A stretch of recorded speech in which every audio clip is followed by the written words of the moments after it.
दोस्तों इस वीडियो में मैं आपको इंडियन फैक्ट्री एक्ट 1948 के बारे में पूरी जानकारी बताने वाला हूं। अगर आप एक सेफ्टी प्रोफेशनल हो तो आपको इस फैक्ट्री एक्ट के बारे में जरूर पता होना चाहिए। दोस्तों मैंने अपने हेक्टिक वर्किंग आवर से थोड़ा सा टाइम निकालकर वीडियो बनाने की कोशिश की है आप लोगों के लिए, तो प्लीज जो है मुझे सपोर्ट कीजिएगा और सब्सक्राइब कीजिएगा चैनल को, और जहां जरूरत हो इसे शेयर भी जरूर कीजिएगा। तो आइए वीडियो को शुरू करते हैं।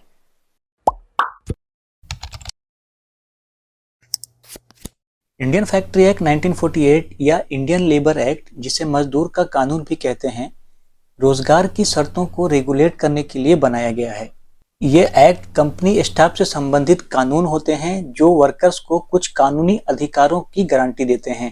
इस वीडियो में आपको इंडियन फैक्ट्री एक्ट 1948 के बारे में पूरी जानकारी बताने वाला हूँ, हिंदी में वो भी, ताकि आपको अच्छे से इसके बारे में समझ में आ सके कि ये कानून में क्या शर्तें हैं और ये कानून आखिर कहता क्या है। इंडियन फैक्ट्री एक्ट 1948 के सेक्शन 2M के अनुसार कारखाना यानी फैक्ट्री यानी इंडस्ट्री का मतलब वो होता है जिसमें 10 या उससे अधिक आदमी बिजली की सहायता से चल रही किसी भी निर्माण प्रक्रिया में काम कर रहे हैं, या जहां 20 या उससे अधिक वर्कर्स बिना किसी बिजली के पावर की सहायता के काम कर रहे हैं। यानी जहां पर बिजली का उपयोग हो रहा है वहां पे 10 वर्कर्स में ही उसको जो है फैक्ट्री माना जाएगा, और जहां पर बिजली का उपयोग नहीं हो रहा है तो वहां पे अगर 20 वर्कर या उससे अधिक काम कर रहे हैं तो उसे फैक्ट्री माना जाएगा।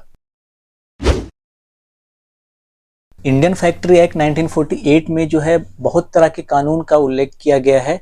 मैं आपको मेन जो चीज है वो मैं आपको बता देता हूँ। जैसे कि सबसे पहले मैं आपको बताता हूँ कि सेफ्टी के बारे में इंडियन फैक्ट्री एक्ट 1948 में क्या कहा गया है। सबसे पहला, प्रत्येक कारखाने में मशीनरी की उचित रूप से फेंसिंग यानी कि बैरिकेडिंग किया जाना चाहिए, ये सेक्शन 21 में लिखा हुआ है। उसके बाद केवल ट्रेंड वर्कर्स को चलती हुई मशीनरी के पास काम करने की अनुमति दी जानी चाहिए, ये सेक्शन 22 में लिखा हुआ है। किसी भी यंग वर्कर को खतरनाक मशीनरी पर काम नहीं कराया जाएगा जब तक कि उसे मशीन के संबंध में उत्पन्न मतलब पैदा होने वाले खतरे के बारे में पूरी तरह से निर्देश ना दिया जाए। इंस्ट्रक्शन देने के बाद कंपनी को यह सुनिश्चित करना चाहिए कि ऐसे कर्मचारी ने मशीन पर काम करने के लिए सही से ट्रेनिंग लिया हुआ है कि नहीं, यह सेक्शन 23 में लिखा हुआ है। अगला है कि एक्सीडेंट से बचने के लिए सेल्फ एक्टिंग मशीनों के संबंध में पर्याप्त सावधानी को बरता जाना चाहिए, एक सेक्शन 25 में लिखा हुआ है। खतरों को रोकने के लिए बिजली से चलने वाले सभी मशीनरी को बंद कर दिया जाना चाहिए और प्रभावी ढंग से संरक्षित किया जाना चाहिए। अगला है कि कॉटन प्रेस के कारखाने में किसी भी हिस्से में जो फीमेल वर्कर्स और जो बच्चे हैं उन्हें अपॉइंट नहीं किया जाना चाहिए जिसमें कॉटन ओपनर का काम किया जा रहा हो, यह सेक्शन 27 में लिखा हुआ है। किसी भी कारखाने में होइस्ट और लिफ्टिंग का समय समय पर किसी भी जो है कॉम्पिटेंट पर्सन के द्वारा इंस्पेक्शन किया जाना चाहिए, यह सेक्शन 28 में लिखा हुआ है। अगला है कि किसी भी कारखाने में लिफ्टिंग मशीन, जंजीर, रस्सी या लिफ्टिंग टैकल का समय समय पर कॉम्पिटेंट पर्सन के द्वारा इंस्पेक्शन किया जाना चाहिए, यह सेक्शन 29 में लिखा है। जहां फ्रिक्शन की प्रक्रिया चलती है, जहां घिसाई की जाती है, वहां घूमने वाली मशीनरी पर प्रत्येक ग्राइंड स्टोन या एब्रेसिव व्हील आदि की अधिकतम सेफ वर्किंग और घूमने की गति का संकेत देने वाला एक नोटिस बोर्ड लगाया जाना चाहिए। यहाँ पर जो है मशीनरी का मूवमेंट है, वहां पे नोटिस बोर्ड लगाया जाना चाहिए, ये सेक्शन 30 में लिखा हुआ है। अगला है कि जहां कोई मशीनरी या ऐसा इक्विपमेंट उसका कोई हिस्सा एटमॉस्फेरिक दबाव के ऊपर संचालित किया जाता है, चलता है, तो यह इंश्योर किया जाना चाहिए कि ऐसे संयंत्र या मशीनरी का दबाव वर्किंग प्रेशर से अधिक ना हो। अगला है कि फर्श, सीढ़ियां या पहुंच के साधन अच्छी तरह से बने होने चाहिए और उनका उचित रखरखाव यानी मेंटेनेंस किया जाना चाहिए, ये सेक्शन 32 में लिखा है। अगला है कि गड्ढे, फर्श आदि में खुलने वाला गैप को या तो सेफ्टी तरीके से ढका जाना चाहिए या उसमें बैरिकेड लगाना जाना चाहिए, ये सेक्शन 33 में लिखा है। ये जो मैं आपको बता रहा हूँ ये सारे जो है इंडियन फैक्ट्री एक्ट 1948 के सेफ्टी के सेक्शन में बताया गया है। अगला पॉइंट है कि किसी भी कारखाने में किसी भी वर्कर्स को इतना भारी उठाने या ले जाने के लिए अपॉइंट नहीं किया जाना चाहिए जिससे उससे चोट लगने की संभावना हो, ये सेक्शन 34 में लिखा है। अगला पॉइंट है कि काम करने वालों की आंख की सुरक्षा के लिए आवश्यक पीपीई प्रदान किया जाना चाहिए, जहां काम करने से आंखों को चोट लगने का खतरा होता है। अगला जो पॉइंट है वो ये है कि आग लगने पर अंदर और बाहर दोनों तरह के फैलाव को रोकने के लिए हर तरह से संभव उपाय किए जाने चाहिए कंपनी को। ये सेक्शन 38 में लिखा हुआ है। अगला जो पॉइंट है वो ये है कि फैक्ट्री को इंस्पेक्ट करने के लिए जो इंस्पेक्टर आएगा, कारखाने के मैनेजर से किसी भी भवन, मशीनरी या ऐसे इक्विपमेंट का जो पिक्चर है या स्पेसिफिकेशन है आदि जो है देने के लिए मांगा जा सकता है, बोल सकता है वो, अगर उसे लगता है कि ऐसी इमारत, इक्विपमेंट की स्थिति में मानव के जीवन को खतरा हो सकता है। ये सेक्शन 39 में लिखा हुआ है कि अगर इंस्पेक्टर आता है तो आप जो है उससे जो मांगता है वो आपको स्पेसिफिकेशन वहाँ पे कंट्रोल मेजर के साथ देना होगा। अगला पॉइंट ये है कि जहाँ एक कारखाने में 1000 या उससे अधिक वर्कर जो है काम कर रहे हैं, वहाँ मैनेजर को कारखाने की सुरक्षा पहलुओं की देखभाल के लिए एक सेफ्टी ऑफिसर को नियुक्त किया जाना चाहिए। ये सेक्शन 40B में लिखा हुआ है। 1000 या उससे अधिक अगर वर्कर्स काम करते हैं फैक्ट्री में तो वहाँ पर एक सेफ्टी ऑफिसर या HSE ऑफिसर को अपॉइंट किया जाना जरूरी है। अब मैं आपको बताता हूँ जो अगला टॉपिक है वो हेल्थ के बारे में इंडियन फैक्ट्री एक्ट 1948 में क्या बोला गया है। सबसे पहला जो पॉइंट है वो ये है कि हर कारखाने को साफ और किसी भी नाले, टॉयलेट या अलग तरीके के दुर्गंध से मुक्त रखा जाना चाहिए, साफ सुथरा रखा जाना चाहिए। ये सेक्शन 11 में बोला गया है।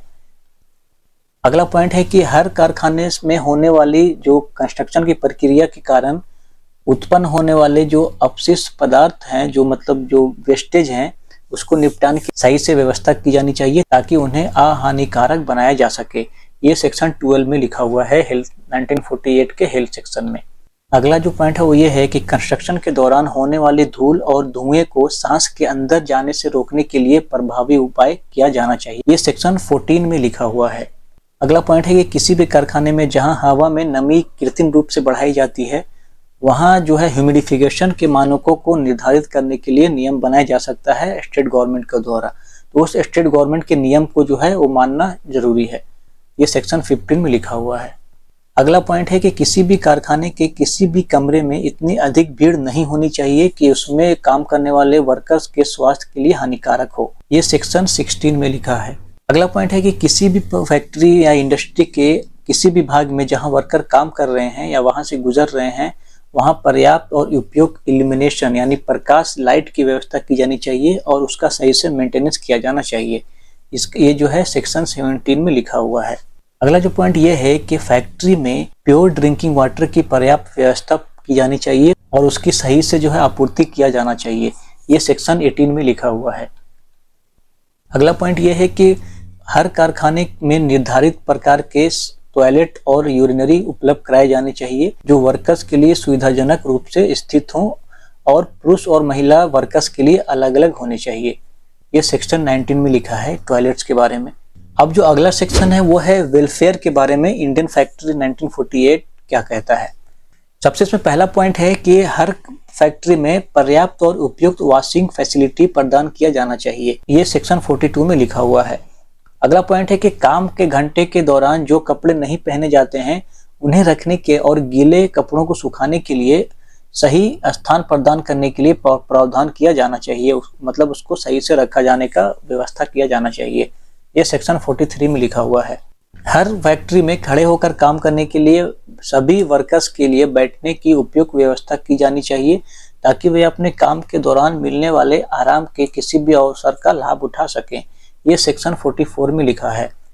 अगला पॉइंट है कि प्रत्येक 150 वर्कर्स के लिए कम से कम एक फर्स्ट एड बॉक्स प्रदान किया जाना चाहिए और उसके अंदर के सामान को मेंटेन किया जाना चाहिए। ये सेक्शन 45 में लिखा है। प्रत्येक फैक्ट्री में जहां 500 से अधिक वर्कर्स काम करते हैं वहां निर्धारित आकार का एक एम्बुलेंस उपलब्ध किया जाना चाहिए। जिस फैक्ट्री में 250 से अधिक वर्कर्स काम करते हैं वहां मैनेजर्स को वर्कर्स के उपयोग के लिए कैंटीन की व्यवस्था करनी चाहिए। ये सेक्शन 46 में लिखा हुआ है। ये वेलफेयर फैसिलिटी है। हर कारखाने में जहां 150 से अधिक वर्कर्स काम करते हैं पर्याप्त और उपयुक्त विश्राम कक्ष यानी रेस्ट रूम और पीने की पानी की व्यवस्था की जानी चाहिए और उसके साथ एक भोजन मतलब जहां लंच करने का जो रूम है वो बनाया जाना चाहिए जहां वर्कर्स अपना टिफिन को खा सकते हैं। इसमें सेक्शन 47 में लिखा हुआ है, ये सेक्शन 47 का क्लॉज है। अगला जो पॉइंट वो ये है कि ऐसे हर फैक्ट्री में जहां 30 से अधिक फीमेल वर्कर्स काम करती हैं, वहां ऐसे महिलाओं के 6 वर्ष से कम आयु के बच्चों के उपयोग के लिए एक उपयुक्त कमरा बनाए रखने का प्रावधान होना चाहिए। ये सेक्शन 48 में लिखा हुआ है।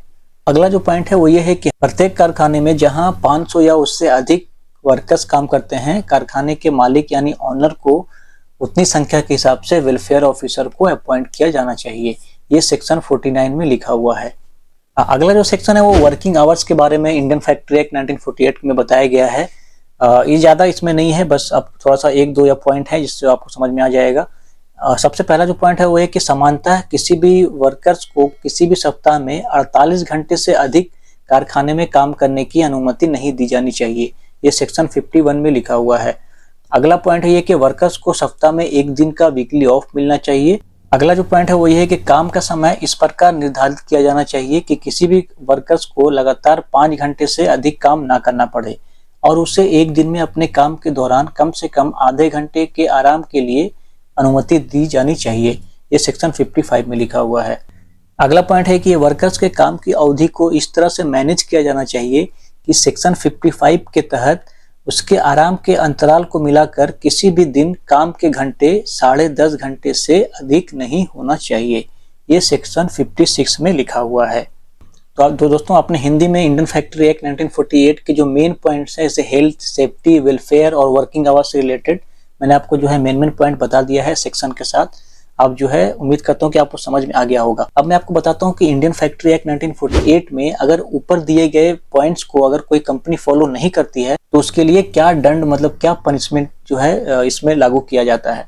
सबसे पहला पॉइंट है कि इंडियन फैक्ट्री एक्ट के प्रावधानों के उल्लंघन के लिए 7 वर्ष तक की जेल या 2 लाख रुपए तक का जुर्माना लगाया जा सकता है। अधिनियम के लगातार उल्लंघन के लिए 10 वर्ष तक की जेल और 5,000 रुपए प्रतिदिन तक का जुर्माना लगाया जा सकता है। ये 2 जो है दंड है अगर कंपनी इसको फॉलो नहीं करती है तो। दोस्तों अब बात करते हैं कि सेफ्टी ऑफिसर की जरूरत कहाँ होती है। वो मैं पहले आपको ऊपर बता चुका हूँ, लेकिन फिर मैं आपको दोहरा देता हूँ। हर कारखाने में जिसमें 1000 या उससे अधिक वर्कर्स सामान्य रूप से काम करते हैं या जहां राज्य सरकार की राय में कोई कंस्ट्रक्शन प्रक्रिया चलाया जा रहा हो, उसमें नियोजित व्यक्तियों की शारीरिक चोट, जहर या बीमारी या हेल्थ के लिए कोई और खतरा शामिल होता है, वहां सेफ्टी ऑफिसर को नियुक्त किया जाना चाहिए। तो दोस्तों हिंदी में मैंने आपको इंडियन फैक्ट्री एक्ट 1948 के बारे में जो मेन पॉइंट है आपको जो है उसको जो है हिंदी में बता दिया है, बता के समझाने की कोशिश की है।